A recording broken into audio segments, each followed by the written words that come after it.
अस्सलाम वालेकुम। सियाणे कहंदे भी पानी दे हत्थ पैर नहीं हुंदे पर बंदे नूं डोब के मारदा।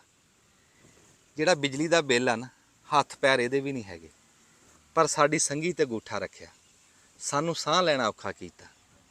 मैं एक छोटा जिहा जिमीदार, जिहड़ा ज़रई ज़मीन दा टैक्स आंदा ना साली बसाली, वो मैं जमा कराना।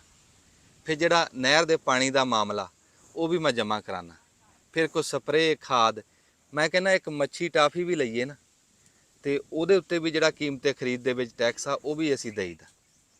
ਮੈਨੂੰ ਸਮਝ ਨਹੀਂ ਆਂਦੀ ਵੀ ਇਹ ਕਿਹੜਾ ਟੈਕਸ ਰਹਿ ਗਿਆ ਸੀ ਵੀ ਜਿਹੜਾ ਇਹਨਾਂ ਨੇ ਸਾਨੂੰ ਬਿਜਲੀ ਦੇ ਬਿੱਲਾਂ 'ਚ ਪਾਇਆ। ਹੁਣ ਮੈਨੂੰ ਬਿਜਲੀ ਦਾ ਬਿੱਲ ਆਇਆ, ਤੂੰ ਉਹਦੇ ਤੇ ਟੈਕਸ ਪੜੇ, ਤੇਰਾ ਹਾਸਾ ਹੀ ਨਾ ਰੁਕੇ। ਵੀ ਕੋਈ ਖਾਨਾ ਖਾਲੀ ਨਹੀਂ ਛੱਡਿਆ, ਕਿਤੇ ਟੈਕਸ ਲਿਖਿਆ, ਫਿਰ ਲਿਖਿਆ ਟੈਕਸ ਤੇ ਟੈਕਸ, ਫਿਰ ਫਰਦਰ ਟੈਕਸ, ਐਕਸਟਰਾ ਟੈਕਸ, ਮਜ਼ੀਦ ਟੈਕਸ।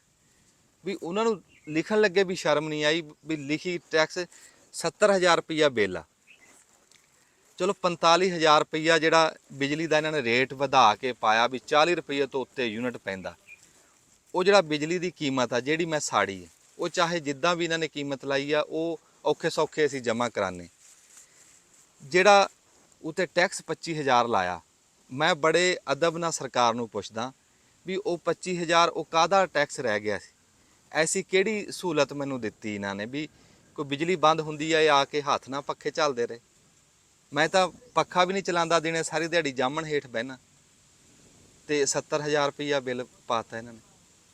ਉਹ ਮੈਂ ਦੱਸਦਾ ਵੀ ਇਹ ਕਾਹਦੇ ਪਾਏ ਵੀ ਟੈਕਸ ਲੈਣਾ ਹੁੰਦਾ ਅਮੀਰਾਂ ਤੋਂ ਤੇ ਉਹ ਖਰਚਣਾ ਹੁੰਦਾ ਗਰੀਬਾਂ ਤੇ। ਹੁਣ ਅਮੀਰਾਂ ਕੋਲ ਟੈਕਸ ਤਾਂ ਇਹਨਾਂ ਤੋਂ ਲਿਆ ਨਹੀਂ ਗਿਆ, ਇਹਨਾਂ ਨੇ ਸੋਚਿਆ ਵੀ ਗਰੀਬਾਂ ਤੋਂ ਲੈਣੇ। ਹੁਣ ਗਰੀਬਾਂ ਤੇ ਕਾਨੂੰਨੀ ਤਰੀਕੇ ਨਾਲ ਟੈਕਸ ਲਾਗੂ ਨਹੀਂ ਹੁੰਦਾ, ਲੈ ਫਿਰ ਉਹਨਾਂ ਨੇ ਮਲਕ ਦੇਣੀ ਬਿੱਲਾਂ 'ਚ ਪਾਤਾ ਵੀ ਬਿੱਲ ਤਾਂ ਹਰ ਗਰੀਬ ਦੇ ਘਰ ਜਾਣਾ, ਵੀ ਜਮ੍ਹਾਂ ਵੀ ਕਰਾਉਣਾ ਪੈਣਾ। ਉਹ ਬਿੱਲਾਂ ਦੇ ਵਿੱਚ ਪਾਤਾ ਟੈਕਸ। ਤੂੰ ਦੇਖ ਵੀ ਜਿਹੜੇ ਐਲਾਨ ਅਸੈਂਬਲੀ 'ਚ ਕਰਦੇ ਆ, ਜਿਹੜੇ ਤਾਂ ਸਾਡੇ ਫਾਇਦੇ ਦੇ ਐਲਾਨ ਸੀ, ਕੋਈ ਸਬਸਿਡੀ ਸੀ, ਕੋਈ ਬਿਲਾ ਸੂਦ ਕਰਦੇ ਸੀ, ਕੋਈ ਟਰੈਕਟਰ ਸੀ, ਸਾਡੇ ਤੱਕ ਕੋਈ ਪਾਲਿਸੀ ਹਾਲੇ ਤੱਕ ਨਹੀਂ ਪਹੁੰਚੀ ਬਜਟ ਦੇ ਐਲਾਨਾਂ ਨਾਲ। ਤੇ ਜਿਹੜੇ ਉਹਨਾਂ ਦੇ ਆਪਣੇ ਫਾਇਦੇ ਦੇ ਐਲਾਨ ਸੀ ਉਹ ਸਾਰੇ ਆ ਵੀ ਗਏ ਜਮ੍ਹਾਂ ਹੋ ਕੇ ਇਹਦੇ 'ਚ ਆ ਲਿਖ ਕੇ, ਉਹ ਟੈਕਸ ਸਾਰੇ ਸਾਡੇ ਤੱਕ ਪਹੁੰਚ ਗਏ। ਜਿਹੜੇ ਸਾਡੇ ਫਾਇਦੇ ਦੀ ਗੱਲ ਸੀ ਉਹ ਇੱਕ ਵੀ ਸਾਡੇ ਤੱਕ ਨਹੀਂ ਪਹੁੰਚੀ। ਜਿਹੜਾ ਆਂਦਾ ਗੱਲ ਗਰੀਬਾਂ ਦੀ ਕਰਦਾ ਤੇ ਫਿਰ ਹਲਾਲ ਵੀ ਗਰੀਬਾਂ ਨੂੰ ਕਰਦੇ। ਮੈਂ ਤਾਂ ਕਹਿੰਦਾ ਤੁਸੀਂ ਗਰੀਬਾਂ ਦਾ ਗਾਹ ਹੀ ਨਾ ਪਾਓ। ਖਬਰੇ ਸਾਨੂੰ ਇਸ ਧਰਤੀ ਤੇ ਇਹ ਰਹਿਣ ਦਾ ਟੈਕਸ ਲੈ ਰਹੇ ਵੀ ਸਾਡਾ ਸਾਹ ਲੈਣ ਦਾ ਟੈਕਸ ਲੈ ਰਹੇ ਆ, ਕਾਹਦਾ ਟੈਕਸ ਪਾਈ ਜਾਂਦੇ। ਉਹ ਬੰਦੇ ਵਿਚਾਰਿਆਂ ਦੀ ਬੱਸ ਹੋ ਗਈ ਬਿੱਲ ਦੇਖ ਕੇ, ਬੰਦਿਆਂ ਦੇ ਮੂੰਹ ਤੇ ਉੱਤੇ ਰੌਣਕ ਨਹੀਂ ਰਹੀ। ਇੰਨੇ ਔਖਿਆਂ ਕਰਤਾ ਇਹਨਾਂ ਨੇ ਬਿੱਲਾਂ ਨੇ। ਜਿਹੜੀ ਪਾਰਟੀ ਵੀ ਆਂਦੀ ਆ ਉਹ ਵੱਧ ਤੋਂ ਵੱਧ ਨਿਕਲਦੀ ਹੈ। ਇੱਕ ਨੂੰ ਦੇਖੀਦਾ ਦਿਨ ਗਿਣ ਕੇ ਉਂਗਲੀਆਂ ਤੇ ਕੱਢੀਦੇ ਆ ਵੀ ਕੋਈ ਅਗਲਾ ਚੰਗਾ ਆਊਗਾ, ਅਗਲਾ ਉਸ ਤੋਂ ਵੀ ਵਾਧੂ। ਇੱਥੇ ਉਹ ਹਿਸਾਬ ਆ, ਉਹ ਕੋਈ ਬੰਦਾ ਸੱਪ ਲਈ ਫਿਰੇ, ਕੋਈ ਜੋਗੀ ਸੱਪ ਵੇਚਦਾ ਫਿਰੇ। ਕਿਸੇ ਬੰਦੇ ਨੇ ਕਿਹਾ ਵੀ ਆ ਛੋਟੇ ਦਾ ਕੀ ਰੇਟ ਆ, ਉਹ ਕਹਿੰਦਾ ਵੀ 500 ਰੁਪਈਆ। ਕਹਿੰਦਾ ਤੇ ਵੱਡੇ ਦਾ ਕੀ ਰੇਟ, ਕਹਿੰਦਾ ਵੱਡਾ ਵੀ 500 ਦਾ।